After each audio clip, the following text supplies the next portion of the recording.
Afternoon guys, आज फिर से मैं कुछ इम्पॉर्टेंट क्वेश्चंस पीएमएम से रिलेटेड क्वेश्चंस लेकर आई हूँ। ओके, और इसे हम 1 बाय 1 करते हैं। ठीक है, तो चलो आज का फर्स्ट क्वेश्चन देखते हैं। फर्स्ट क्वेश्चन क्या है? जीव विज्ञान का पिता किसे कहते हैं? यानी क्या पूछ रहा है? फादर ऑफ बायोलॉजी किसे बोलते हैं? ठीक है, तो हम ऑप्शंस की तरफ बढ़ते हैं। फर्स्ट ऑप्शन क्या है? Charles Darwin. सेकंड क्या है? लीनियस। थर्ड क्या है? अरस्तु। फोर्थ क्या है? मेंडल। तो ये सबको पता होगा कि किसे बोलते हैं फादर ऑफ बायोलॉजी। जल्दी से आंसर्स करो। तो अरस्तु को क्या बोलते हैं? फादर ऑफ बायोलॉजी, या फिर इसको एरिस्टोटल भी बोलते हैं। ठीक है, इंग्लिश में लिखते हैं एरिस्टोटल। चलो, क्यों कहते हैं? क्योंकि इन्होंने नेचुरल वर्ल्ड के बारे में अध्ययन किया था और उसके कनेक्शन लिंक के बारे में बताया था। ठीक है, कि एक दूसरे से कैसे सब जुड़े हुए हैं। ठीक है, चलो इसी के साथ हम अपने अगले प्रश्न की तरफ बढ़ते हैं। तो हमारा अगला प्रश्न जो है वो क्या बोल रहा है? तो गाइस, जो हमारा अगला क्वेश्चन है वो स्क्रीन पे दिख रहा है। चलो इसे रीड करते हैं। जीवन का भौतिक आधार है। जीवन का भौतिक आधार क्या है? तो फर्स्ट ऑप्शन क्या बोल रहा है? जीन। यानी क्या जीन जो है वो जीवन का भौतिक आधार है, या फिर कोशिका, या फिर माइटोकॉन्ड्रिया, या फिर जीव द्रव्य। तो बात करते हैं कोशिका की। कोशिका क्या होता है? ये सबसे छोटी संरचनात्मक एवं क्रियात्मक इकाई है। ये तो सबको पता है, मतलब smallest structure and functional unit है। तो कुछ लोगों को कन्फ्यूज़न हुआ कि कोशिका होगा जीवन का भौतिक आधार, बट नहीं। किसे कहते हैं? जीव द्रव्य को क्या बोलते हैं? जीवन का भौतिक आधार। अब बोलेगा कुछ बच्चा कि क्यों बोलते हैं, तो चलो देखते हैं कि आखिर इसे जीवन का भौतिक आधार क्यों बोलते हैं। क्योंकि एक मधा तरल होता है। क्या होता है? मधा तरल पदार्थ होता है। ठीक है, और इस मधा तरल पदार्थ को कई नामों से भी जाना जाता है, जिसको हम कोशिका द्रव्य भी बोल सकते हैं, द्रव्य कला भी बोल सकते हैं, या फिर केंद्रक द्रव्य भी बोल सकते हैं। ठीक है, तो इसलिए इसको हम क्या बोलते हैं? जीवन का भौतिक आधार बोलते हैं। ओके, समझ में आ गया होगा। चलो इसी के साथ हम अगले प्रश्न की तरफ बढ़ते हैं। तो गाइस, जो हमारा अगला प्रश्न है वो क्या बोल रहा है? सर्वप्रथम कोशिका का पता किसने लगाया था? सबसे पहले कोशिका यानी सेल के बारे में किसने बताया था? तो चलो, फर्स्ट ऑप्शन क्या बोला है? स्लाइडन। सेकंड है रॉबर्ट हुक। थर्ड है स्वान एंड फोर्थ है डार्विन। जल्दी से इसका आंसर करो। किसने बताया था सबसे पहले सेल के बारे में? तो किसने बताया था? रॉबर्ट हुक ने। किसने बताया था? रॉबर्ट हुक ने सबसे पहले सेल के बारे में बताया था। इन्होंने क्या बताया था? कि सेल जो है वो एक हॉनीकॉम्ब लाइक स्ट्रक्चर है। कैसा? मधुमक्खी के छत्ते जैसा इसका संरचना है। ठीक है, और इन्होंने ये कब बताया था कि सेल के बारे में कब बताया था? तो 1665 में। किसमें? 1665 में बताया था। ठीक है, कोशिका का पता लगाया था। ठीक है, और इसके स्ट्रक्चर के बारे में भी बताया गया था। ठीक है, उसका नाम क्या था? Robert Hooke.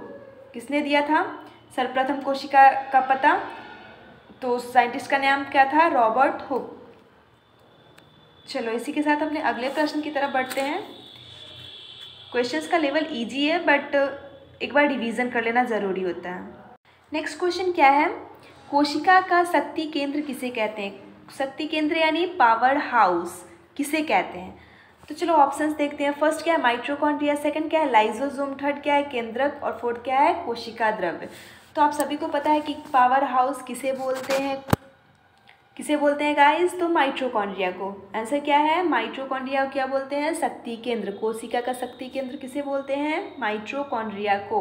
Power house of the cell भी बोल सकते हो। ठीक है, चलो आगे बढ़ते हैं। तो बच्चों, जो हमारा अगला प्रश्न है वो क्या बोल रहा है? निम्न में से कौन सी रचना पादप कोशिका को जंतु कोशिका से विभाजित करती है? यानी प्लांट सेल और एनिमल सेल की बात कर रहा है। ठीक है, इन चारों में से कौन है जो कि प्लांट सेल और एनिमल सेल को अलग करता है, विभाजित करता है? ठीक है, तो फर्स्ट ऑप्शन क्या है हमारा?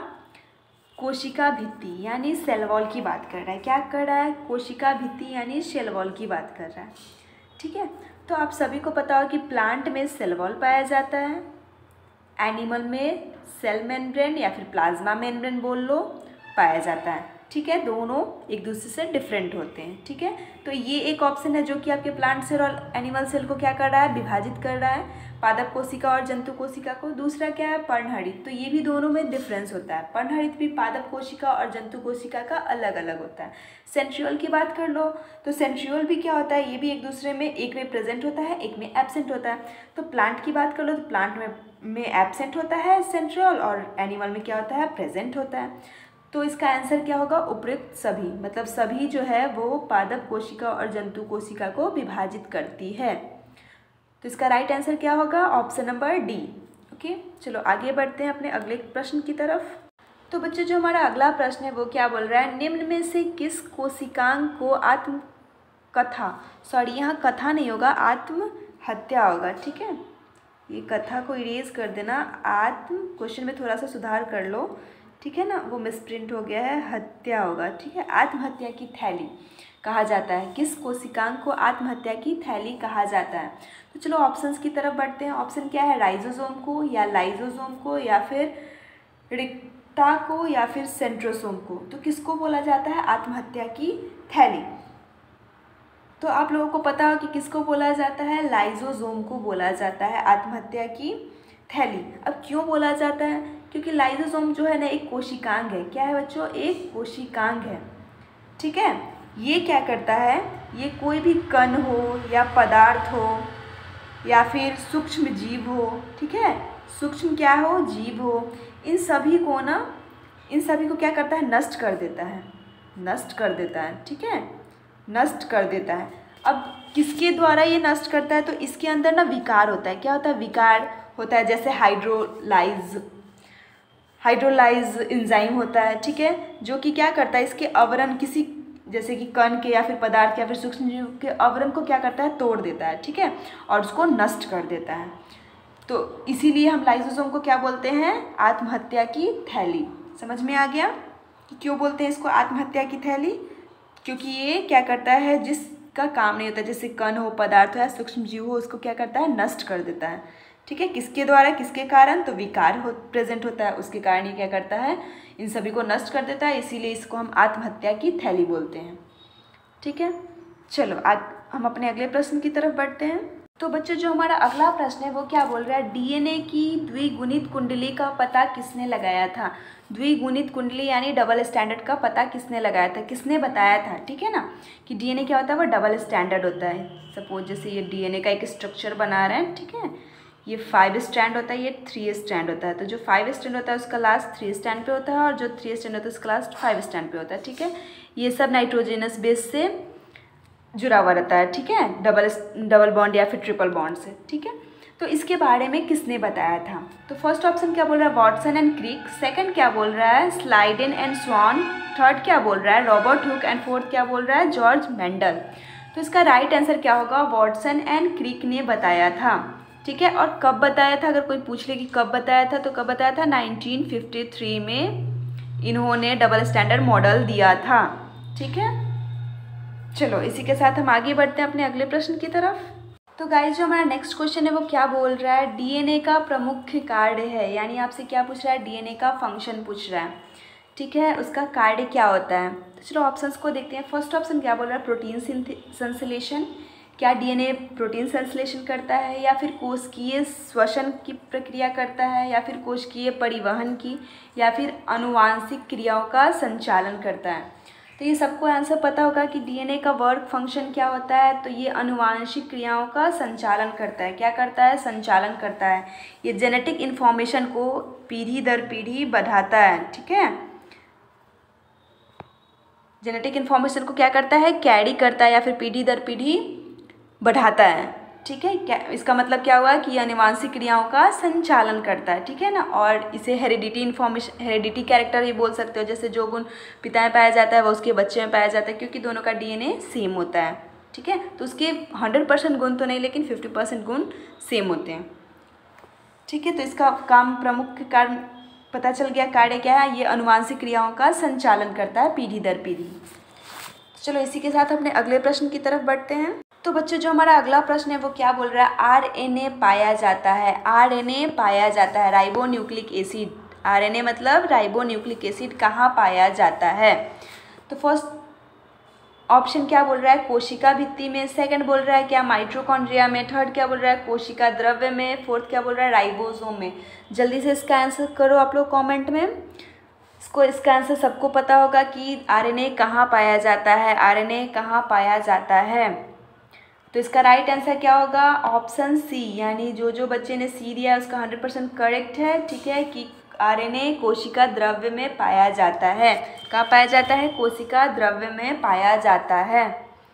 ठीक है, चलो अगले प्रश्न की तरफ बढ़ते हैं।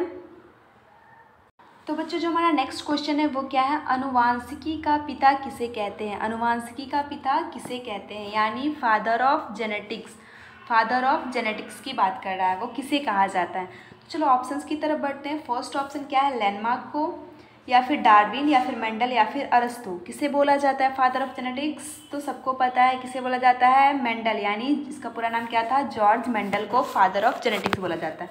क्यों बोला जाता है इसका भी आंसर्स दे दो आप लोग, क्योंकि उन्होंने पी प्लांट पे एक्सपेरिमेंट किया था। ठीक है, और उसके बाद इन्होंने फंडामेंटल लॉ ऑफ इनहेरिटेंस दिया था। क्या दिया था, फंडामेंटल लॉ ऑफ इनहेरिटेंस।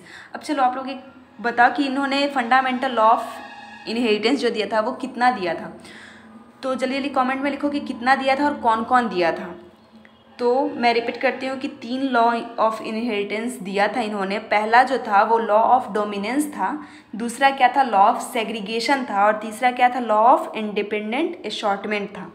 ठीक है, और इन्होंने जेनेटिक्स के बारे में पता किया था, मतलब बताया था हम लोगों को। ठीक है, कि कौन कौन से कैरेक्टर फादर से उसके ऑफ स्प्रिंग में जाता है, पेरेंट जीन से उसके ऑफ स्प्रिंग में जाता है। ठीक है, इसीलिए से हम क्या बोलते हैं, अनुवांशिकी का पिता या फिर फादर ऑफ जेनेटिक्स। ठीक है, तो चलो इसी के साथ हमने अगले प्रश्न की तरफ बढ़ते हैं। तो जो हमारा अगला प्रश्न है वो बहुत सिंपल क्वेश्चन है, इसका आंसर जल्दी जल्दी लिख दो आप लोग। मनुष्य में गुणसूत्र की कुल संख्या, यानी क्रोमोजोम पूछ रहा है, ह्यूमन में क्रोमोजोम पाया जाता है, गुणसूत्र की कुल संख्या पूछ रहा है। तो कितना पाया जाता है, इसका आंसर सबको पता है, नो डिस्कशन, 46 पाया जाता है। कितना पाया जाता है बच्चों, 46 पाया जाता है ह्यूमन में। ठीक है, चलो हम अपने अगले प्रश्न की तरफ बढ़ते हैं। तो गाइस जो हमारा नेक्स्ट क्वेश्चन है वो क्या बोल रहा है, निम्न में से मनुष्य में होने वाली अनुवांशिकी रोग, यानी क्या बोल रहा है कि अनुवांशिकी रोग की बात कर रहा है। ठीक है, जो कि ट्रांसफ़र होता है एक जनरेशन से दूसरे जनरेशन में। ठीक है, यानी फादर को अगर है तो वो उसके ऑफ स्प्रिंग यानी बच्चों को भी होगा। ठीक है, जेनेटिक डिजीज़ की बात कर रहा है। तो ऑप्शंस में क्या दे रहा है, वंध्यता, सेकंड क्या है हेमोफीलिया, एंड थर्ड क्या है टर्नर सिंड्रोम, और उपयुक्त सभी। तो आप सभी को पता हो कि वंध्यता जो होता है वो भी एक क्या है, जेनेटिकल डिजीज़ है, यानी अनुवांशिकी रोग है। हेमोफीलिया भी है, जेनेटिकल डिजीज़ है, ये एक जनरेशन से दूसरे जनरेशन में ट्रांसफ़र होता है ये डिजीज़। टर्नर सिंड्रोम भी एक जनरेशन से दूसरे जनरेशन में ट्रांसफ़र होता है। तो ये तीनों क्या है, वो आपका अनुवांशिकी रोग है। तो इसका आंसर क्या होगा, उपयुक्त सभी, मतलब ऑप्शन नंबर डी। ठीक है, इसका आंसर क्या होगा, option number D is correct. Okay, ये क्योंकि ये तीनों क्या है, एक अनुवांशिकी रोग है। चलो इसी के साथ अपने अगले प्रश्न की तरफ बढ़ते हैं। अगला प्रश्न जो है वो सबसे सिंपल है, जल्दी से इसका आंसर करो। लड़का पैदा होगा जब उसका क्रोमोजोम यानी गुणसूत्र कैसा होगा, किस फॉर्म में होगा, क्या XX के फॉर्म में होगा तो लड़का पैदा होगा, या फिर XXX होगा, या फिर XY होगा, या फिर YY होगा। तो आप सभी को पता है कि XY जिस गुणसूत्र होता है तो उस समय किसका क्या पैदा होता है, लड़का होता है। ठीक है, तो इसका आंसर क्या होगा, ऑप्शन नंबर सी। ठीक है, और अगर मैं आपसे पूछूं कि अगर XX क्रोमोजोम रहे तो उस समय क्या पैदा होता है, तो वो लड़की पैदा होगी। ठीक है, जब गुणसूत्र क्या हो, XX हो, तो क्या होगी, गर्ल यानी लड़की पैदा होगी। ठीक है, चलो इसी के साथ हमने अगले प्रश्न की तरफ बढ़ते हैं। अगला प्रश्न क्या है, हेमोफीलिया रोग से ग्रसित व्यक्ति में, अभी मैंने ऊपर में बताया था क्वेश्चन में कि हेमोफीलिया क्या है, एक अनुवांशिक रोग है। अब उसी रोग के बारे में हम यहाँ, तो आपसे क्या यहाँ बात कर रहा है, हेमोफीलिया के बारे में बोल रहा है कि अगर कोई व्यक्ति हेमोफीलिया से ग्रसित है तो उसको क्या होगा। तो चलो ऑप्शन देखते हैं। आयरन की कमी से होती है हेमोफीलिया, इसका आंसर कमेंट में लिखो। सेकंड ऑप्शन क्या बोल रहा है, रक्त का बहना बंद नहीं होता है, यानी जिस व्यक्ति में हेमोफीलिया होती है क्या उसका रक्त बहना बंद नहीं होता है, या फिर रक्त बनता ही नहीं है, या फिर उसमें ब्लड बनता ही नहीं है। रक्त में श्वेत रक्त कण मृत हो जाते हैं। फोर्थ ऑप्शन है। तो जल्दी से बताओ कि अगर किसी व्यक्ति को हेमोफीलिया होता है तो उसका लक्षण क्या होगा, उसमें क्या ऐसा होगा इन चारों ऑप्शन में से। ठीक है, तो आप सभी को पता है कि अगर किसी व्यक्ति को हेमोफीलिया हो जाता है तो उसका रक्त बहना बंद नहीं होता है, यानी अगर गलती से भी उसका हाथ कट जाता है तो उसका ब्लड जल्दी क्लॉट नहीं होता है। ठीक है, उसका रक्त बहते रहता है। तो ऑप्शन बी इज़ करेक्ट। ठीक है, क्यों? क्योंकि इसमें ना, और ये होता किसकी कमी से है, तो ब्लड प्रोटीन की कमी से होता है। किसकी कमी से होता है बच्चों हेमोफीलिया? ब्लड प्रोटीन की कमी से होता है। ठीक है, और इस ब्लड प्रोटीन को एक और नाम दिया गया है बायोटर्म में, उसे हम क्लॉटिंग फैक्टर बोलते हैं। क्या बोलते हैं? Clotting factor. तो अगर कहीं क्लॉटिंग फैक्टर लिखा हो तो आप लोग घबराना मत। ठीक है, इसी को हम क्या बोलते हैं? ब्लड प्रोटीन की कमी से। अगर क्वेश्चन में पूछे कि हेमोफीलिया किसके कारण होती है तो क्या बोलोगे? ब्लड प्रोटीन के कमी के कारण हेमोफीलिया बीमारी होती है। और इसका लक्षण क्या है कि अगर हाथ पैर कटता है तो उसका रक्त जल्दी बहना बंद नहीं करता है। ठीक है, बहते रहता है। चलो, तो इसी के साथ अपने अगले प्रश्न की तरफ बढ़ते हैं। तो बच्चों, जो हमारा अगला प्रश्न है वो क्या बोल रहा है, चलो उसे पढ़ते हैं। जीन का सर्वप्रथम कृत्रिम संश्लेषण किसने किया था? किसने किया था? यहाँ साइंटिस्ट का नाम पूछ रहा है कि जीन का सर्वप्रथम कृत्रिम संश्लेषण किसने किया था? तो ऑप्शन क्या है? जगदीश चंद्र बोस, या फिर वाटसन, या फिर हरगोविंद खुराना, या फिर रॉबर्ट ब्राउन। तो जल्दी से इसका आंसर करो, किसने किया था कृत्रिम जीन का निर्माण? तो बच्चों, हरगोविंद खुराना ने किया था। किसने किया था? हरगोविंद खुराना ने किया था। ठीक है, इन्होंने क्या किया था? सबसे पहले कृत्रिम जीन का निर्माण किया था। ठीक है, और उसके 4 साल बाद इन्होंने ये भी पता लगाया था कि इन्होंने 4 साल बाद क्या बताया था बच्चों कि ये एक कृत्रिम जीन के एक कोशिका के भीतर रखने में इनको कामयाबी भी हासिल हो गई थी। ठीक है, और इस काम के लिए इनको नोबेल पुरस्कार से भी सम्मानित किया जा चुका है। ठीक है, तो चलो हम अपने अगले प्रश्न की तरफ बढ़ते हैं। तो बच्चों, जो हमारा अगला प्रश्न है वो क्या बोल रहा है? प्राकृतिक चयन का सिद्धांत का प्रतिपादक कौन था? क्या बोल रहा है? प्राकृतिक चयन का सिद्धांत का प्रतिपादक कौन था? चलो ऑप्शंस देखते हैं। ऑप्शन नंबर क्या है? चार्ल्स डार्विन, सेकंड क्या है? लैंडमार्क, थर्ड अरस्तु, और हरगोविंद खुराना। तो आंसर बताओ कि प्राकृतिक चयन का सिद्धांत प्रतिपादक कौन था? तो ये सबको आंसर पता है कि कौन था, वो चार्ल्स डार्विन था। कौन था बच्चों? चार्ल्स डार्विन था। इन्होंने क्या दिया था? डार्विन लॉ दिया था, डार्विन थ्योरी दिया था। इनके थ्योरी का मेन लाइन अगर एक लाइन में बोले डिफाइन करने के लिए तो उनका लाइन था कि जो सर्वाइव करेगा वही आगे बढ़ पाएगा। जैसे कि डायनासोर्स विलुप्त हो गया, ठीक है ना, तो इन्होंने इवोल्यूशन के बारे में बताया था। ठीक है, कि ह्यूमन में चेंजेज आते हैं, हर एक चीज़ में चेंजेज आएंगे। ठीक है, तो जो उस कंडीशन में ढल जाएगा वही आगे तक सर्वाइव कर पाएगा। ठीक है, तो इन्होंने चार्ल्स डार्विन ने प्राकृतिक चयन का सिद्धांत दिया था। ठीक है, चलो इसी के साथ हम आगे बढ़ते हैं। तो बच्चों, जो हमारा अगला प्रश्न है वो क्या बोल रहा है? अनुवांशिक संबंधी प्रयोग के लिए मेंडल ने किस पौधे का चुनाव किया था? क्या पूछ रहा है आपसे? मेंडल ने किस पौधे का चुनाव किया था? किस लिए? अनुवांशिक संबंधी प्रयोग के लिए, एक्सपेरिमेंट के लिए किस पौधे को लिया था? तो चलो ऑप्शंस की तरफ बढ़ते हैं। तो बच्चों, हमारा ऑप्शन क्या बोल रहा है? मटर, सेकंड ऑप्शन क्या बोल रहा है? डहेलिया, थर्ड क्या बोल रहा है? सरसों, और फोर्थ क्या बोल रहा है? गेहूँ। तो आप सभी को पता है कि मेंडल ने कौन सा पौधा लिया था? मटर। ठीक है, कौन सा पौधा लिया था? मटर का पौधा लिया था। अब क्यों लिया था, इसका रीज़न भी बता दो कि क्यों लिया था। जल्दी जल्दी कमेंट में जितना लिख सकते हो उतना लिखो। तो देखो बच्चों, ये इसलिए लिया गया था क्योंकि सबसे ईजी था कि ये जल्दी मिल जाता था, कहीं भी उपलब्ध रहता था। ठीक है, आसानी से इनको उपलब्ध हो जाता था। ये 1 साल में कई बार लगा सकते हैं। ठीक है, तो एक प्लांट पे तो एक्सपेरिमेंट होता नहीं है, बहुत सारे प्लांट लगाए जाते हैं, बहुत सीज़न में लगाए जाते हैं, तब जाके एक्सपेरिमेंट एक सक्सेसफुल होता है। ठीक है, अब ये नहीं कि एक पौधा लगा दिए उसी पर सारा एक्सपेरिमेंट कंप्लीट हो गया आपका। ठीक है, तो ये साल में कई बार लगा सकते थे, तो इसलिए भी इन्होंने इसको लिया। ठीक है ना, इसके फूल जो थे वो बड़े आकार में थे, तो उसमें जो भी चेंजेस हुआ, पॉलिनेशन हुआ, तो ये सब उनको देख मतलब अच्छे से देख पाते थे, फूल का कलर कैसा आया, ठीक है ना, पॉड का कलर कैसा, शेप एंड साइज़ कैसा था, तो ये सब आसानी से वो देख पाते थे। अब कौन सा पेड़ लंबा हुआ, कौन सा पेड़ छोटा हुआ, एक पौधा तो लगाते नहीं थे, ज़्यादा पौधे लगाते थे, ठीक है ना, तो उसमें वो क्या कैरेक्टर ढूंढते थे कि कब पौधा लंबा हुआ, कब पौधा छोटा हुआ, कैसे मतलब किस किस पौधा का क्रॉस करवाएं तो कैसा पौधा निकला, ठीक है। तो इन्होंने सारा चीज़, इन्हें तो सब कुछ देखना था क्योंकि ये एक्सपेरिमेंट कर रहे थे उस पौधों पे, तो इसलिए इन्होंने मटर के पौधों को लिया। अब आप सभी को समझ में आ गया कि क्यों इन्होंने मटर को चुना था। चलो इसी के साथ अपने अगले प्रश्न की तरफ बढ़ते हैं। बच्चों जो हमारा नेक्स्ट प्रश्न है वो क्या बोल रहा है, एक वर्णाद नहीं, यहाँ पे थोड़ा मिसप्रिंट है, ठीक है, इसे आप लोग सही कर लेना। इसे हम वर्णध बोलते हैं, ठीक ना, वर्णधता बोल दो या फिर वर्णध बोल दो, ठीक है। ये एक बीमारी है, ये क्या है, एक रोग है, ठीक है।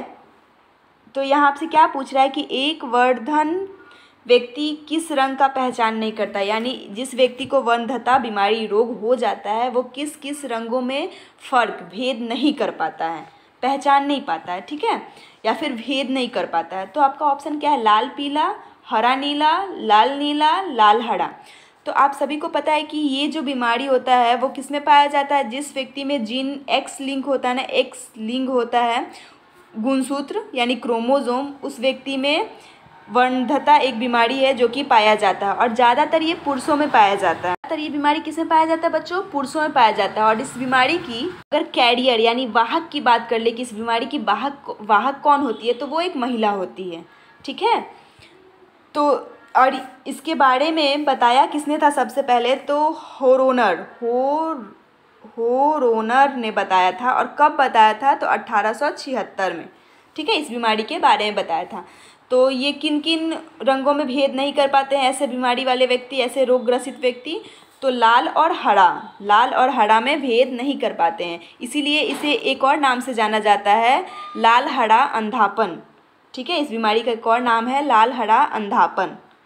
चलो इसी के साथ हम अगले प्रश्न की तरफ बढ़ते हैं। तो बच्चों इस सेशन का लास्ट क्वेश्चन जो है, आज के सेशन का जो लास्ट क्वेश्चन है वो क्या बोल रहा है, निम्न में से किस संघ के जीवों को जीव द्रव के स्तर पर गठित जंतु कहा जाता है। क्या बोल रहा है, निम्न में से किस संघ के जंतुओं को जीव द्रव के स्तर पर जंतु कहा जाता है, ठीक है। तो वो कौन सा संघ है, प्रोटोजोआ। कौन सा संघ है बच्चों, प्रोटोजोआ, ठीक है। इस संघ पर क्या किया जाता है, उसको जंतु कहा जाता है। ओके, इसी के साथ हम फिर नेक्स्ट सेशन में नेक्स्ट क्वेश्चन के साथ मिलते हैं। तब तक के लिए thank you all of you. Session अच्छा लगा हो then you like and share. Okay.